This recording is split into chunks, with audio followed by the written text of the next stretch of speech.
Salut tout le monde, bienvenue à un nouvel épisode de Vraie Nature, le voyage de retour vers l'Éden.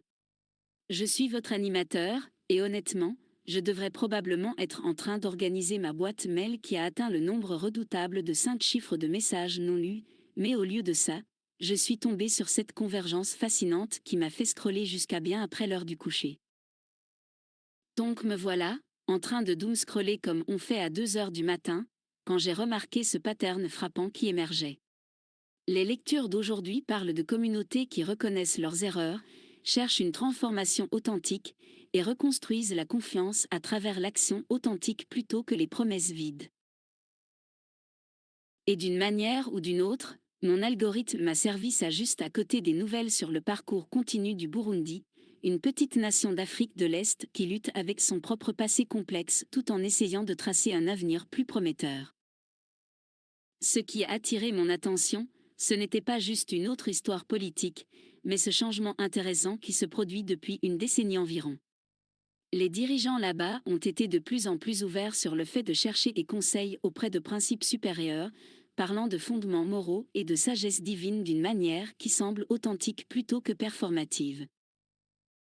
C'est comme regarder quelqu'un essayer vraiment de vivre selon les principes qu'il prétend croire, ce qui est rafraîchissant et rare dans le paysage politique d'aujourd'hui.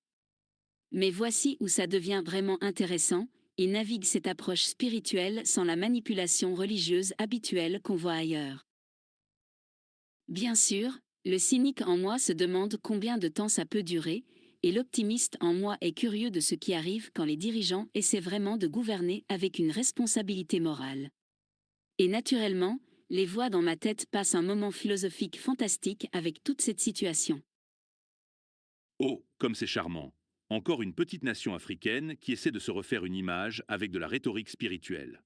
On a déjà vu ce film, n'est-ce pas? N'oublions pas l'histoire récente du Burundi. Violence politique, élections contestées, difficultés économiques, et maintenant soudainement ils découvrent les conseils divins. Remarquez-vous la différence entre la manipulation religieuse cynique et les tentatives authentiques de responsabilité morale? Même les efforts imparfaits vers la vérité créent une énergie différente de la tromperie calculée. Quand les communautés reconnaissent leurs erreurs plutôt que de les nier, elles créent un espace pour une vraie guérison. C'est assez différent de fabriquer des récits parfaits pendant que les problèmes s'enveniment en dessous.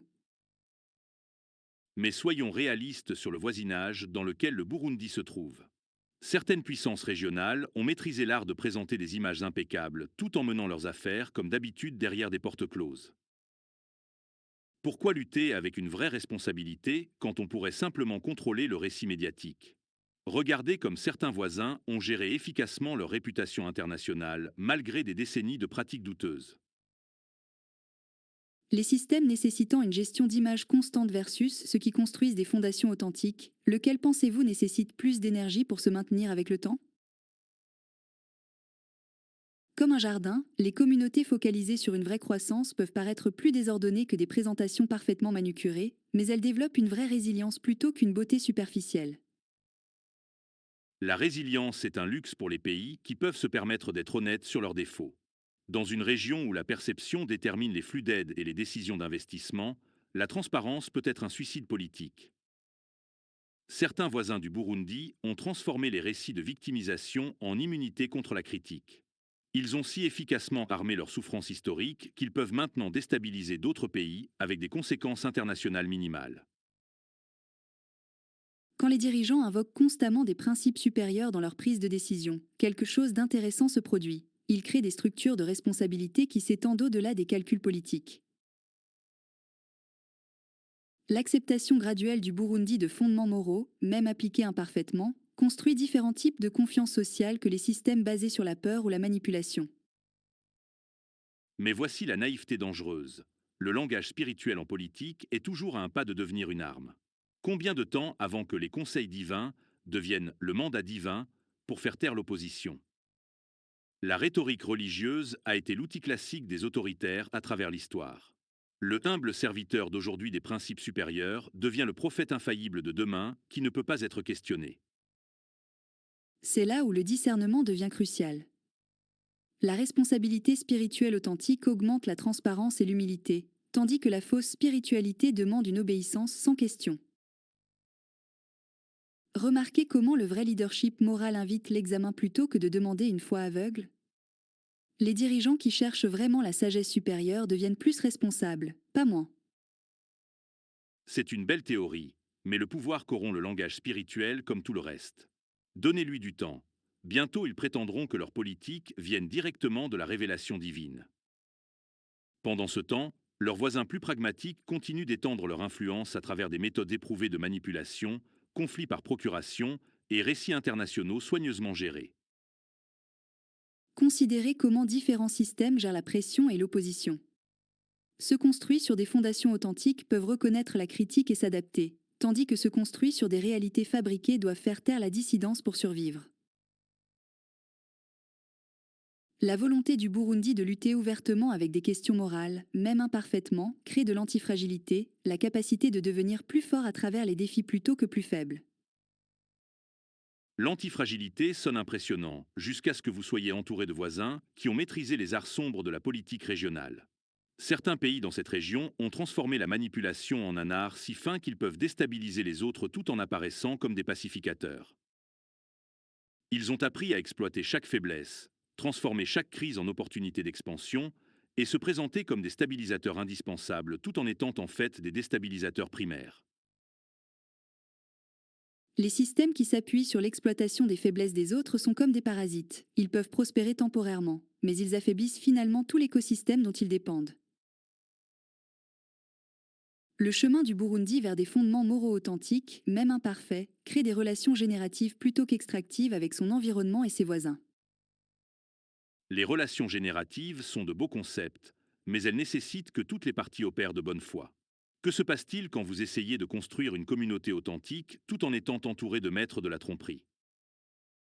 Certains acteurs régionaux ont passé des décennies à perfectionner des stratégies de manipulation psychologique de populations entières, créant des conflits par procuration, puis se positionnant comme la solution aux problèmes qu'ils ont secrètement créés.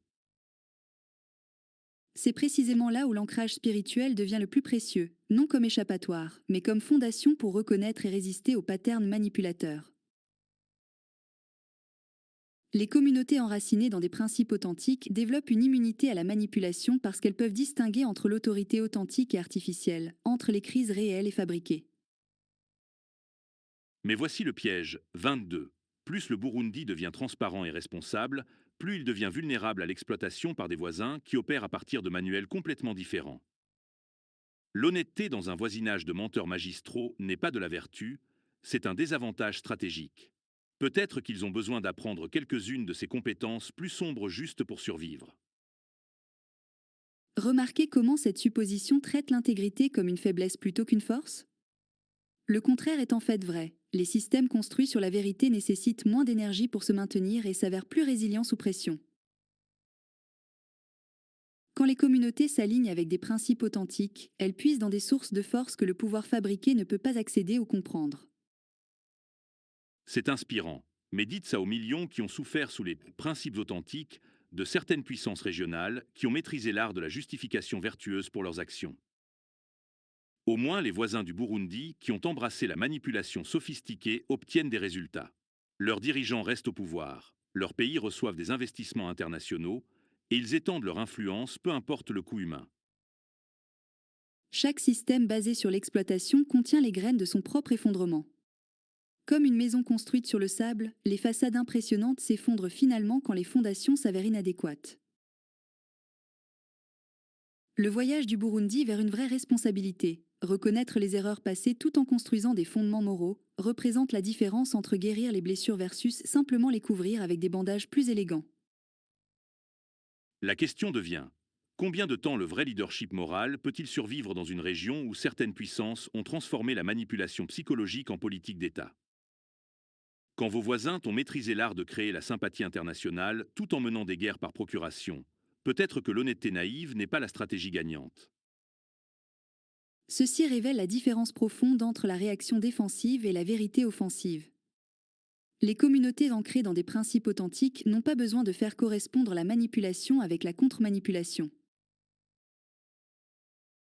Au lieu de cela, elles deviennent des démonstrations vivantes de possibilités différentes, comme des lumières qui révèlent l'obscurité simplement en existant, sans avoir besoin de combattre directement les ombres. Les démonstrations vivantes sont belles jusqu'à ce qu'elles soient écrasées par des voisins qui ont armé les récits de victimisation et la culpabilité internationale pour devenir intouchables. Certaines puissances régionales ont atteint une quasi-immunité de la critique en gérant habilement leurs récits historiques. Pendant ce temps, les pays poursuivant une responsabilité honnête restent vulnérables à cette même critique.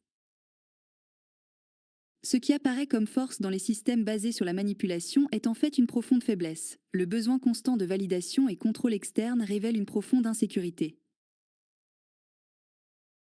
L'alignement graduel du Burundi avec des principes moraux, même imparfaits dans l'implémentation, construit le type de cohérence interne qui ne nécessite pas de gestion externe constante.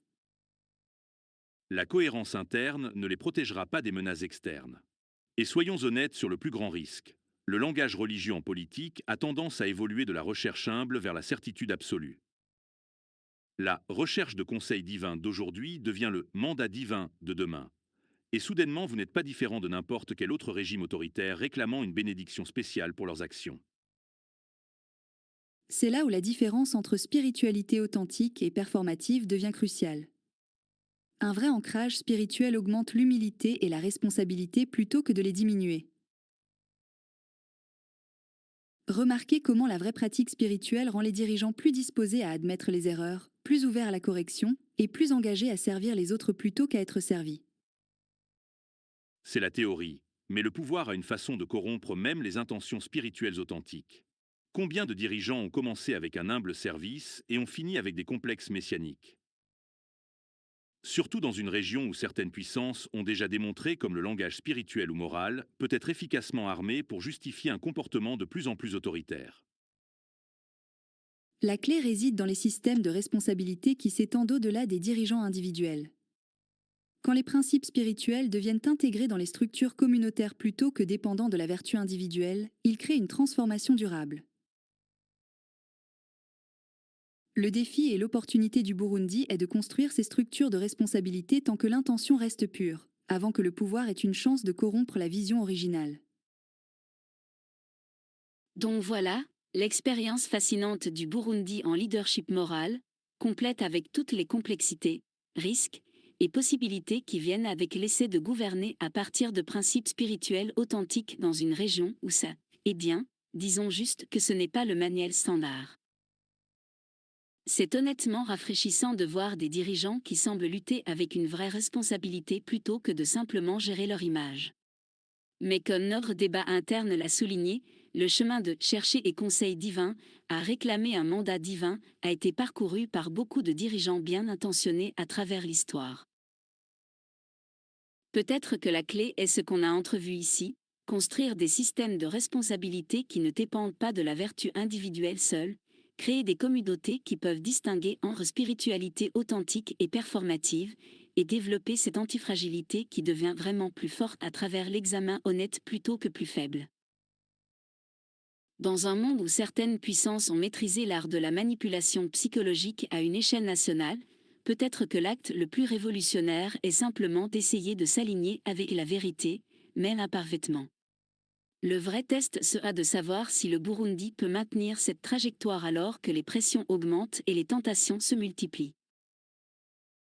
Jusqu'à demain, je suis votre animateur pour Vraie Nature, le voyage de retour vers l'Éden, évitant toujours cette boîte mail, mais au moins maintenant je réfléchis aux complexités du leadership spirituel dans un monde moralement complexe.